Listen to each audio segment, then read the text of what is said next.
Today on Comicstorian, the Supersons are back. That's right. Jonathan Kent and Robin are going to work together again in a new adventure. This is the Comicstorian channel where I take some of your favorite trade paperbacks and single issues and I break them down into digestible bites to help you understand. Then I read them dramatically back to you. All alterations to the panels, text, and images are to prevent copyright problems, and all art is owned by its respective companies. Don't forget, guys, these are synopses. There's definitely more context if you go buy the issue at your local comic book store or at your digital retailer. All right. So, the Supersons is the idea of Superboy and Robin working together to try to live up to the expectations that their parents have laid out for them, Batman and Superman. It was an amazing book, had a ton of fans, and it came out multiple years ago. Well, recently, Brian Michael Bendis in his Superman run decided to send John Kent into the future where he was aged up to the age of 18, and all of us Supersons fans assumed that this was the end of the Supersons. Well, they brought back the original writer for the Supersons to do a one-off storyline involving John Kent Superman teaming up with Robin. And here's that story for you. As John sits at the table eating breakfast for dinner and watching his cartoons, his mother, Lois Lane, walks in, changing the channel, asking, "Aren't you a bit too old to be doing that? You aren't 10 anymore." He tells her that sometimes he likes to zone out on stuff he enjoyed when things were simpler, back when he was a kid, which really wasn't that long ago. She sighs, telling him that she's sorry. Sometimes she forgets all about the trouble that they went through. She guesses that she keeps trying to block out that she and his father missed out on him growing up from 10 to 18. It's hard to admit, but as his mother, she feels like a part of him was stolen. It was, and still is. So strange getting used to that.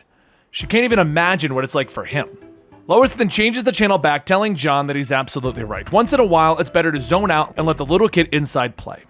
She has to go now. The mayor only agreed to an hour-long interview for her new series. Try to keep the super saving to a minimum on a school night, okay? As soon as Lois leaves, John gets up to get more milk for his cereal, but when he shuts the door, Damian is standing there in costume and shouts, asking, "What are you doing here, Damian?" Damian says that Poppy Soup's Fortress of Ice alarm is ringing. "Didn't you get the message?"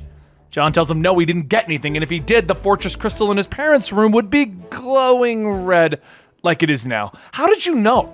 Before Damian can even say he has his ways, John is already in and out of his room changed, asking, "Is one of your ways spying?" Damian shrugs, stating, "Someone's gotta help you keep tabs on all that powerful alien stuff your father's got locked away in that fortress fridge up there, especially when he's off-world."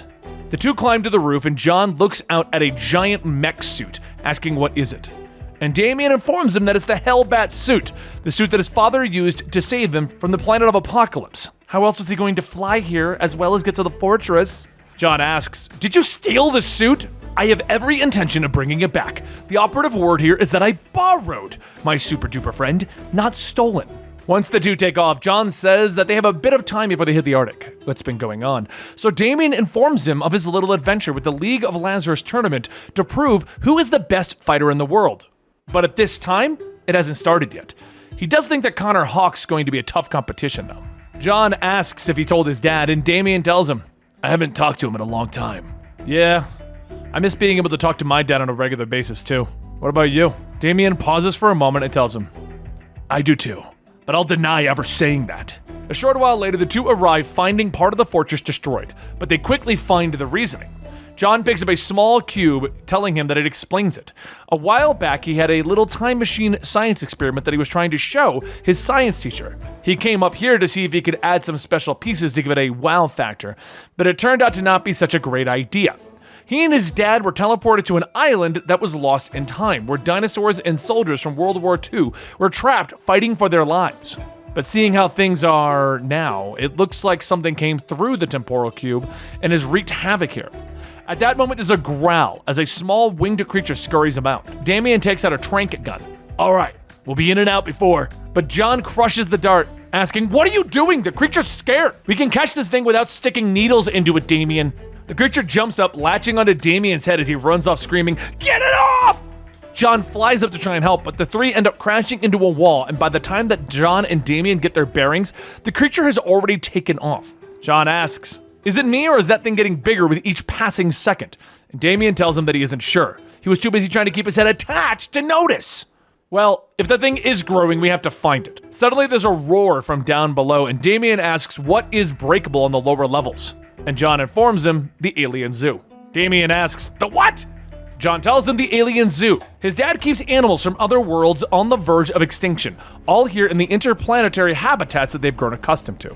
The creature grabs pieces of the habitats and begins to throw them around, as Damien grabs his tranq gun again, stating, "Okay, now I think it's time we use this." After firing several darts into the creature, John jumps in to try and calm it down, but it just grabs him by the head, throwing him into more of the animal cases. John gets up, telling him, "Yeah, it's probably time to take off the kid gloves." And Damien begins to run in terror. "Yeah, that would be a great idea, John!" John flies up, grabbing a hold of the creature, slamming it down onto the next lower level, where Damien loads it up again with more tranq darts. The creature gets up, but after wobbling for a bit, it finally falls over asleep. John then tells him, "Okay, we gotta stop shooting it. Any more and we might end up killing the baby." Damien asks, "The what?" And John tells him there's a second heartbeat that wasn't there before. I'm not sure how, but the creature is pregnant. So Damien explains that it has to be a asexual being. So Damien says that his only explanation is parthenogenesis. It's a common trait in this species.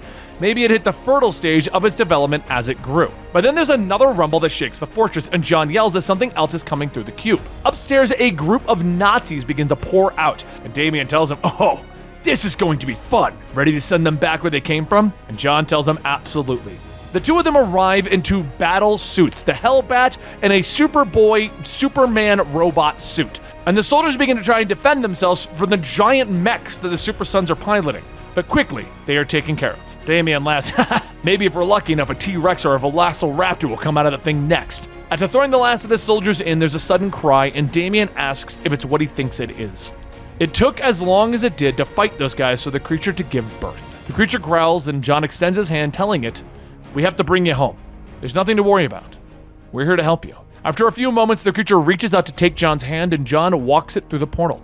Once again, John uses his heat vision to disable the cube, telling Damien, "Okay, shutting this thing down for good. Definitely not up for any more surprises." "Well, I had my fun. Got to punch Nazis and send a mother and child back to their home, and..." John asks, "What? What is it?" "Nothing." "Come on, say it." "What? I like that we got to hang out together." "Sure. Okay, yeah. I liked hanging out with you again, John." "It's not like I planned on going away, Damien. It took me and my parents by surprise." "Well, I missed my friend." "I missed you too. But remember, I'm just a call away, and we'll still always be the Supersons." And there you have it, the return of the Supersons. Now, I am really hoping that this story is going to lead to a continuation. Because you know what? I was a little upset at older John Kent, but this just proves it doesn't matter if he's older. He's still friends with Damien, and they can go on these adventures. If you enjoyed this story, please consider hitting like, subscribe, and turning on your notifications as we bring you comic book coverage on a regular basis. And I will see you next time, right here at Comicstorian.